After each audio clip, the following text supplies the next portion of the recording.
Bom dia a todas e todos.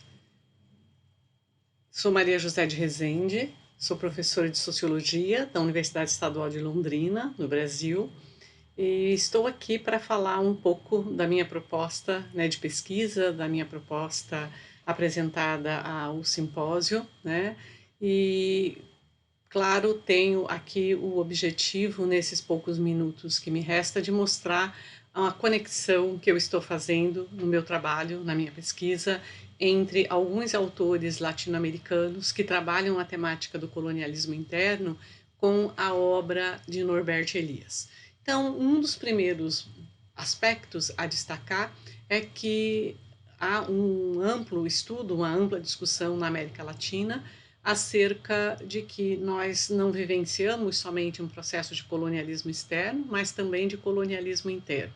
E esse colonialismo interno, ele nos possibilita, na verdade, estudar esse fenômeno histórico de longa duração, ou seja, aí nós já temos um ponto de contato entre alguns teóricos latino-americanos e Norbert Elias, que é essa proposta de fazer estudos históricos de longa duração. O colonialismo, tanto externo quanto interno, são fenômenos históricos, processuais e de longa duração.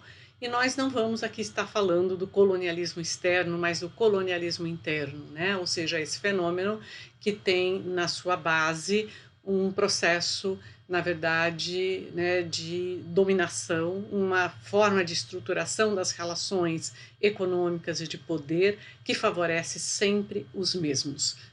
Os mesmos grupos são favorecidos por estratégias chamadas de colonialismo interno. Então, o colonialismo interno pode ser pensado no seu aspecto racional e no seu aspecto irracional. No seu aspecto racional, evidentemente, são todas as calculabilidades, são todos os elementos que rendem dividendos políticos e econômicos para os setores preponderantes. Do ponto de vista do aspecto que seria o aspecto irracional, o colonialismo interno ele tem, na verdade, esse caráter também irracional, esse caráter também emocional. Ao dizer que ele tem esse caráter também emocional, esse caráter também irracional, nós estamos dizendo que há uma série de elementos muito menos na verdade, trabalhados, muito menos considerados muitas vezes, e que tem um papel importante nas condições, na manutenção dos processos, que são os processos de exclusão social, de desigualdade e de não acesso a direitos presentes na América Latina. E nesse aspecto do colonialismo interno como aspectos emocionais e irracionais, nós temos sim como tecer vários diálogos com o Norbert Elias. Então é possível fazer uma reflexão onde nós discutimos esses autores latino-americanos, que eu propus aqui, que eu mencionei nesse nosso simpósio, 3 autores, mas são muitos outros que trabalham com o tema do colonialismo interno na América Latina. Eu mencionei o Pablo González Casanova, Rodolfo Stavenhagen e Orlando Falsborda, e considero que é significativamente possível analisar e tecer diálogos desses autores com Norbert Elias. Por que é possível tecer esses diálogos? Porque tanto esses autores aí mencionados estiveram voltados para entender uma lógica colonialista interna que tem dinâmicas e processos racionais, mas também tem dinâmicas e processos irracionais embutidos nesses processos colonialistas internos.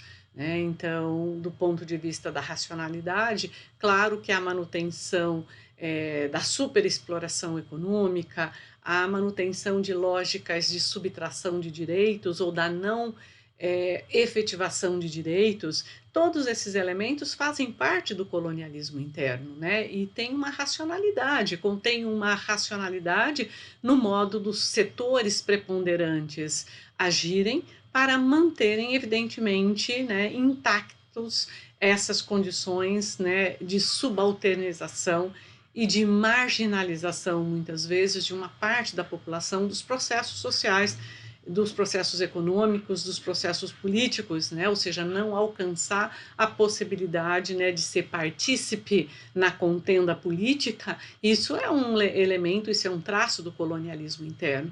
O Pablo González Casanova demonstra nas suas discussões sobre democracia isso, né? Ou seja, o quanto as instituições, o próprio Estado, ele alimenta continuamente, né, e constitutivamente processos que são processos, né, de colonialismo interno, que na verdade subalterniza uma parte significativa da população latino-americana. Né? O Rodolfo Stavenhagen também vai dar destaque aos elementos racionais e os elementos irracionais, assim como Pablo González Casanova, né, que vai destacar muitos elementos racionais, né, da manutenção do colonialismo interno, mas também vai destacar elementos irracionais. Também Rodolfo Stavenhagen faz isso, né, ao demonstrar como, por exemplo, discutir o desenvolvimento na América Latina. Ele vai dizer muitas vezes a questão do desenvolvimento foi discutida numa lógica de um colonialismo interno, porque o desenvolvimento significava progresso, significava melhorias para alguns agrupamentos sociais, para alguns setores sociais, mas não para todos. Então, a discussão do Rodolfo Stavenhagen sobre etnodesenvolvimento é, na verdade, uma discussão fundamental para entendermos o colonialismo interno na sua dimensão racional e também na sua dimensão, que é a sua dimensão irracional. Orlando Falsborda, ao fazer estudos, né, da chamada investigação da pesquisação, ao estudar detalhadamente saberes, conhecimento, percepções de mundo, subjetividades, etc., de populações que são as populações que, na verdade, são subalternizadas, ele vai estar demonstrando o quanto muitos desses saberes, desses conhecimentos, dessas formas de estar no mundo, para usar uma expressão de Armando Bartra, como muitas vezes isso é rechaçado, isso é repelido, digamos, não é considerado, não é qualificado como saber, como conhecimento e como uma forma indicada de estar no mundo. Né? Isso mostra o quanto o colonialismo interno ele age do ponto de vista racional e do ponto de vista racional em meandros distintos, ou seja, em minúcias, em detalhes. Muitas vezes nós procuramos elementos do colonialismo interno do ponto de vista racional e irracional somente em aspectos mais amplos, né? Ou seja, o Orlando Falsborda vai nos mostrar o quanto é importante nos debruçar sobre detalhes da vida social, da forma de organização social, da forma de rechaçamento de grupos e populações inteiras, né? De aversões a grupos e populações inteiras, para nós decifrarmos, na verdade, a lógica do colonialismo interno nas suas diversas instâncias e faces. Né? Então, dessa maneira, e por isso considero importante tecermos, né, ou seja, diálogos entre a obra desses pensadores latino-americanos que trabalham na questão do colonialismo interno, nos seus aspectos racionais e irracionais, com a obra de Norbert Elias. Norbert Elias demonstrou, né, ao longo de suas obras, o quanto os fatores emocionais, o quanto os fatores irracionais têm tido papel relevante na compreensão, ele vai dizer, dos destinos da humanidade.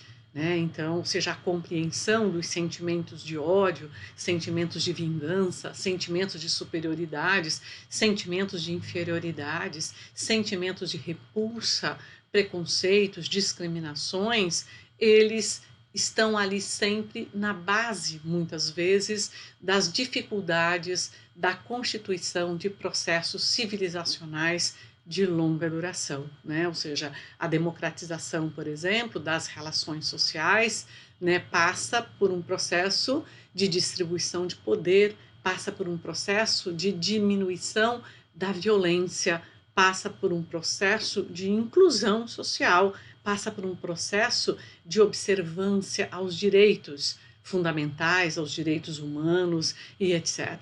Então, nós temos aí fatores que são fatores emocionais que muitas vezes impedem, né, processos que seriam processos de constituição de processos civilizacionais de longa duração. Nós podemos até dizer que o colonialismo interno, nos seus aspectos racionais e também irracionais, funcionam como contraprocessos civilizacionais. Né? Ou seja, funciona como contraprocessos civilizacionais porque eles impedem, de fato, como nos mostra, né, o Pablo González Casanova, a democratização, né? Ou seja, funciona como contraprocessos civilizacionais porque o colonialismo interno repele processos que são processos de constituição de demandas, de resistências, de, na verdade, conquistas, né, por parte dos setores que são os setores subalternizados por essas relações advindas do chamado colonialismo interno. Então, nesse momento, seria isso, né, que eu gostaria de colocar para vocês, né, e foi um prazer estar aqui em mais essa edição, né, desse simpósio sobre processos civilizacionais. Obrigada.